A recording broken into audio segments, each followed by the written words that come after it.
मोहम्मदपुर से एक बड़ी खबर सामने आ रही है, जहां घटना का मुख्य आरोपी प्रवीण झा अपने कई साथियों के साथ गिरफ्तार हो गया है। प्रवीण की गिरफ्तारी कल ही नेपाल में हुई।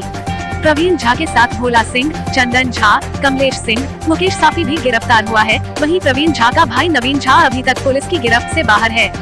मधुबनी एसपी डॉक्टर सत्य प्रकाश ने गिरफ्तारी को लेकर पुष्टि कर दी है। साथ ही बिहार पुलिस मुख्यालय और एडीजी मुख्यालय ने भी गिरफ्तारी की पुष्टि की है। इस हत्याकांड के 35 नामजद अभियुक्तों में से 11 को गिरफ्तार किया जा चुका है। इस हत्याकांड की वजह से बिहार की राजनीति में भूचाल आया हुआ है। मंगलवार को पीड़ित परिवार से मिलने पहुंचे नेता प्रतिपक्ष तेजस्वी यादव ने इसे नरसंहार करार दिया है। उन्होंने पुलिस और प्रशासन के साथ बीजेपी के स्थानीय विधायक पर भी अभियुक्तों को संरक्षण देने के आरोप लगाए हैं। बता दें कि मधुबनी के बेनीपट्टी थाना क्षेत्र में होली के दिन यानी 29 मार्च को अंधाधुंध गोलीबारी कर एक ही परिवार के 5 लोगों की हत्या कर दी गई थी। इस मामले में घायल एक व्यक्ति का अभी भी इलाज चल रहा है। विपक्ष इस मामले को लेकर लगातार मुख्यमंत्री नीतीश कुमार पर निशाना साध रहा है।